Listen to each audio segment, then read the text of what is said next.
Live from downtown Detroit, home of WDIV and Click on Detroit, Local 4 News at 5 starts now.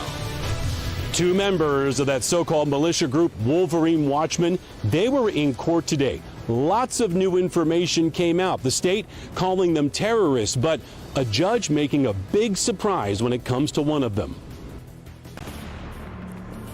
Coming up, but we're going to begin with Storm Tracker 4, the threat of severe weather all across Metro Detroit as we come to you at the top of this 5 o'clock hour. We've seen warnings popping up all afternoon. We want to get right over to Ben for a look at where things stand right now. Ben. Yeah, Kim and Devin, we told you yesterday this was going to be a quick hitter, and it sure was. We're done with the warnings now. They canceled that last one early for Wayne County that was in effect till 5:15. You can see that line right now is right along the river and starting to push into Ontario. Still some pretty heavy rain along that, and even behind that first line, there's still some lighter stuff that's going to last at least another 20 minutes or so through parts of Wayne and Monroe County. Now, you see back there towards Saginaw, that little area of rain, that's where the cold front is.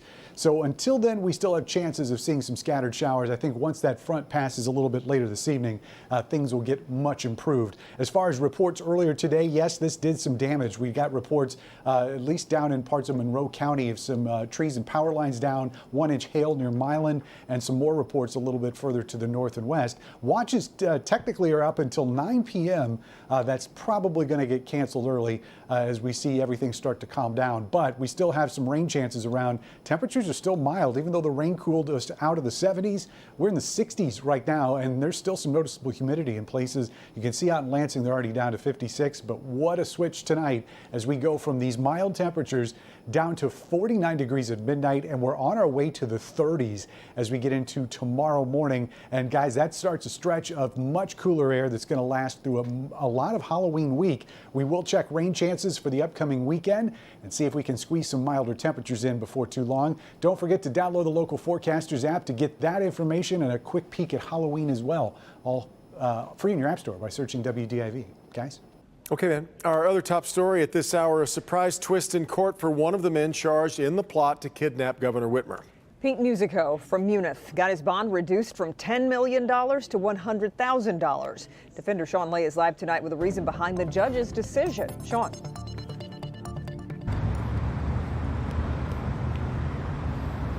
Let's talk all about that because the state is saying Pete Musico is a danger to the community, and also they're calling him a domestic terrorist, and they said he must be held on $10 million bond. Now, the judge reduced that to $100,000. That's a lot. Here's why. He's willing to release him on a tether. He says it all comes down to talk versus action. And listen to this. Musico's own attorney says his own militia group kicked him out. He got kicked out because he was too damn soft.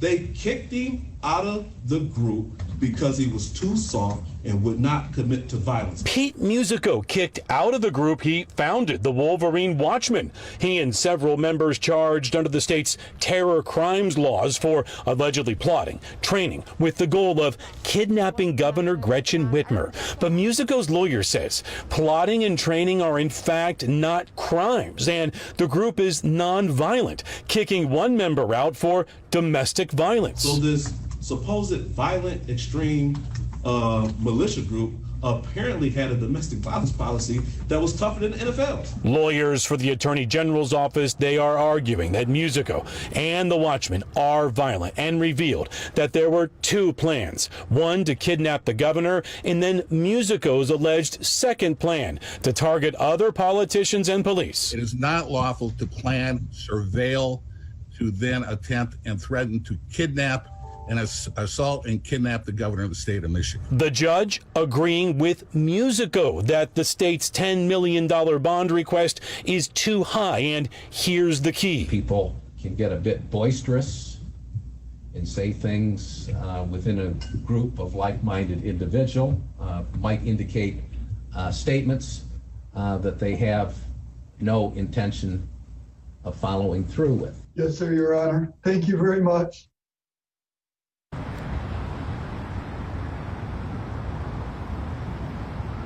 The last words you heard there was Pete Musico telling the judge, thank you very much, because more than likely he could be getting out at any minute. He wasn't the only defendant in court today there. Joseph Morrison, he was also in court for a bond hearing, but still tonight he's being held on $10 million because they have to hash through his bond hearing. That'll happen on November 3rd. Guys, back to you. Sure. So, Sean, are there any conditions if Musico gets out?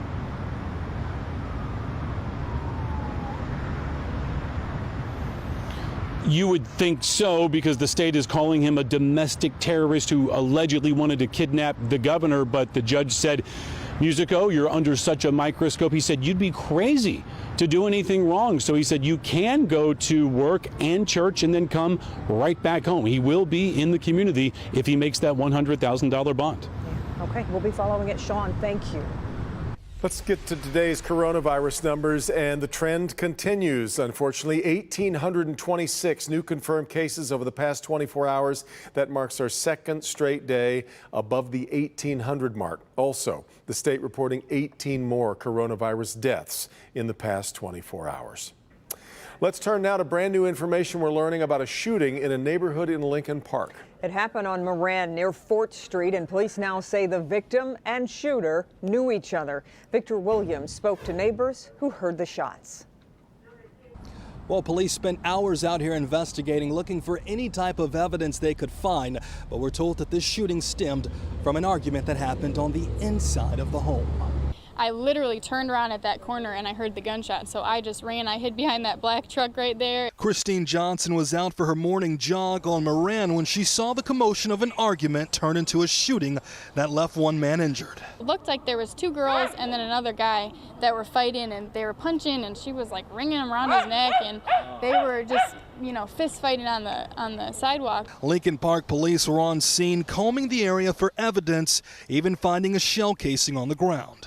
Investigators are saying at this point it's quite possibly that what happened was a domestic incident, claiming that the victim and the shooter, quote, knew each other or either were relatives. When I pulled up to my house and saw that I wasn't even able to pull up into my driveway and police were blocking it, it did freak me out. It was something that happened out of, you know, a family argument, so I don't feel any less safe than being here, yeah. One man was taken into custody, but neighbors say incidents like this are unheard of. It is a busy street, however, for the most part, everybody here in this neighborhood, we're quiet people. There's nothing a lot too crazy going on, so it is surprising, honestly.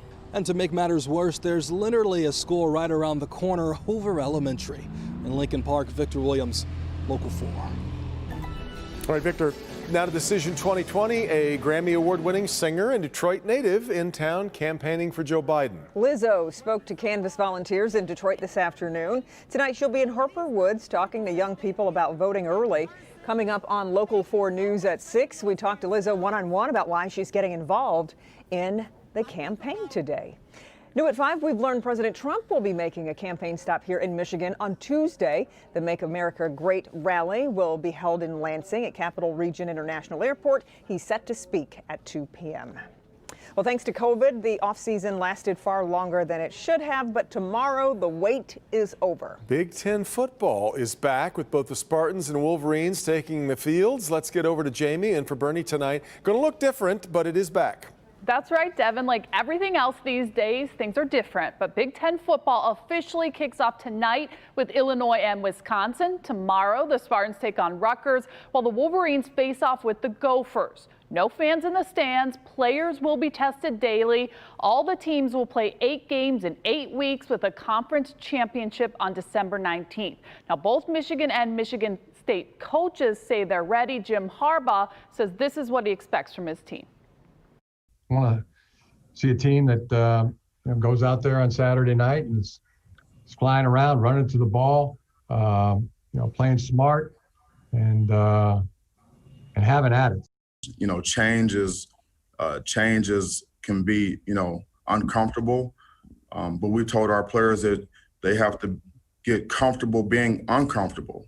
And so we've done that. And our players have embraced us. We've embraced them. What a year to begin a new job for Mel Tucker. Now, tomorrow, MSU is in action first at noon. Michigan kicks things off at 7:30, and I'll have much more coming up in sports. Great. All right, Jamie. Well, it was a reading garden built by students until vandals trashed it. New tonight, how a special donation today is making things right. Ben continues to watch Storm Tracker 4. Strong storms moving through the area. We'll have a look at what's in store for the rest of the night and a much chillier weekend. Susan. Back on the campaign trail, President Trump and Joe Biden waste no time after last night's debate. I'm Susan McGinnis. I'll have a full wrap-up coming up next.